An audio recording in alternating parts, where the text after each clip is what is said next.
আসসালামু আলাইকুম everyone, welcome back to my channel.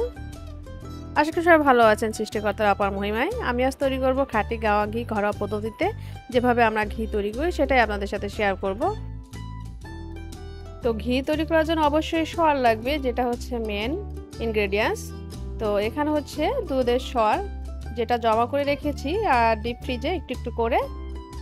আর সরটা কিন্তু দেখতেই পাচ্ছেন জমে আছে। তো যখন হচ্ছে নর্মাল টেম্পারেচারে আসবে তখন হচ্ছে আমি ব্লেন্ডার করে নেব। আর এই সরটা কিন্তু আপনারা পাটায়ও বেটে নিতে পারেন বা হ্যান্ড ব্লেন্ডারও ব্লেন্ড করে নিতে পারেন। তো এখন আমি ব্লেন্ড করার জন্য ব্লেন্ডার জারে দিয়ে দিলাম সরটা। যখন একটু নর্মাল হবে সেই পর্যায়ে হচ্ছে আমি ব্লেন্ড করে নিব। তো আমি সরটা ব্লেন্ড করে নিয়েছি।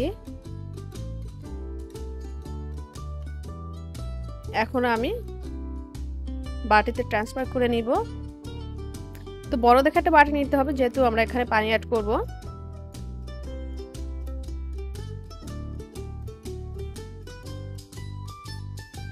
আপনারা যদি স্টেপ বাই স্টেপ ফলো করেন তাহলে কিন্তু রেজাল্টটা খুব ভালো পাবেন, আমি যেভাবে করেছি। আর এখানে হচ্ছে ঠান্ডা পানি দিচ্ছি। ঠান্ডা পানি দেওয়ার কারণে দেখতেই পাচ্ছেন মাখনটা কিন্তু খুব সহজে জমে যাবে এবং উপরে ভেসে উঠবে। তো এখানে আমি জারটা ধুয়ে ঠান্ডা পানি দিয়ে দিলাম, যেহেতু মাখন আছে একটু নষ্ট করা যাবে না। তো আরও একটু পানি এখানে অ্যাড করব।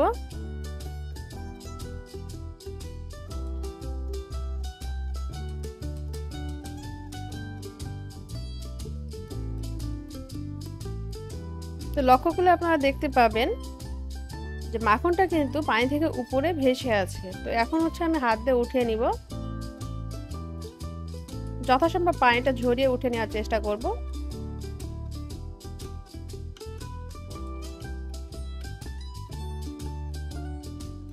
আর এই মাখনটা জাল করে কিন্তু ঘি হবে।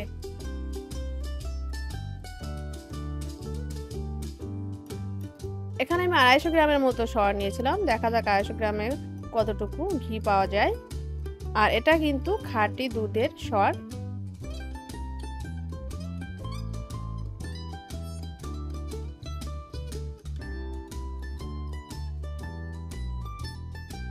তো একটু মাখন আমি নষ্ট করব না, যেহেতু এটা থেকে ঘি পাবো, সেহেতু আমি ভালো করে পানির উপর থেকে মাখনটা একটু একটু করে পুরোটাই উঠিয়ে নিব আর পানিটা ঝরিয়ে নিব।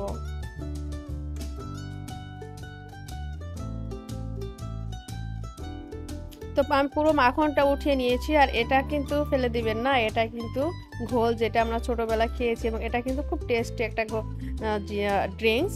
এখানে আমি একটু লবণ অ্যাড করে নিলাম। এখন হচ্ছে আমি পরিবেশন করবো। আর এখন যেহেতু প্রচুর গরম পড়েছে আর এই ঘোলটা কিন্তু স্বাস্থ্যের পক্ষে খুবই উপকারী। তো এই গরমে ঠান্ডা ঠান্ডা ঘোল যেমন আপনার শরীরকেও ঠান্ডা রাখবে এবং আপনার প্যানটা কিন্তু জুড়িয়ে যাবে। তো এখন আমি চলে আসছি পরবর্তী প্রসেসে। এখন আমি প্যানে মাখনটা দিয়ে দিব।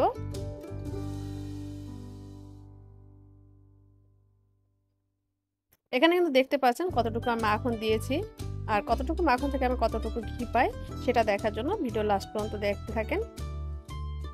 জাল ওঠার আগ পর্যন্ত একটু জোরে জাল দিলে সমস্যা নাই, কিন্তু এই পর্যায়ে যখন আপনার ঘিতে জাল উঠে যাবে বা মাখনটাতে, তখন কিন্তু মিডিয়াম আছে বা একদম লো আছে জাল দিতে হবে, না হলে কিন্তু ঘিটা পুড়ে পুড়ে যাবে। যখন আপনি ঘিটা খাবেন বা ভর্তার সাথে যে কোনো বা ভাতের সাথে ব্যবহার করবেন, তখন কিন্তু ঘিতে একটা পোড়া পোড়া একটা ফ্লেভার পাবেন।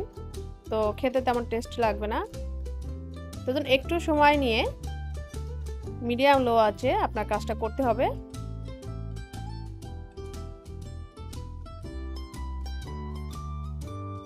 তো কালারটা কিন্তু চেঞ্জ হচ্ছে, দেখতে পাচ্ছেন।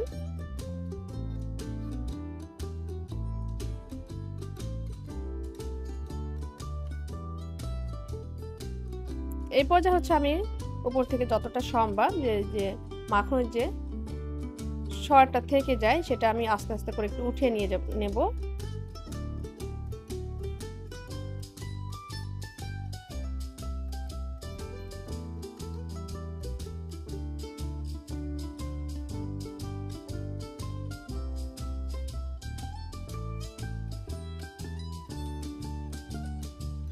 তো আমি এভাবে আস্তে আস্তে সরটা পুড়ে যাচ্ছে সেটা আমি একটু করে উঠিয়ে নিব, ঘিটা ঝরিয়ে, যাতে ঘিটা সাথে না যায়।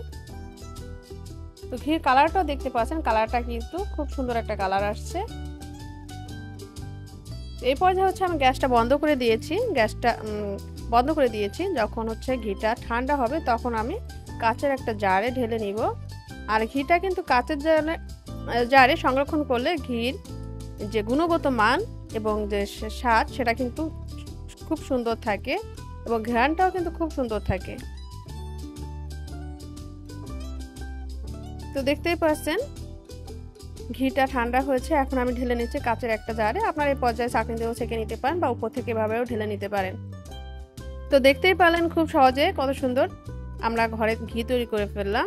আপনারাও ঘি তৈরি করতে ভিডিওটি সম্পূর্ণ দেখতে পারেন। ভালো লাগলে লাইক, কমেন্ট আর সাবস্ক্রাইব করবেন। তো ভালো থাকবেন সবাই। দেখা অন্য কোনো নতুন কোনো রেসিপিতে। আল্লাহ হাফেজ।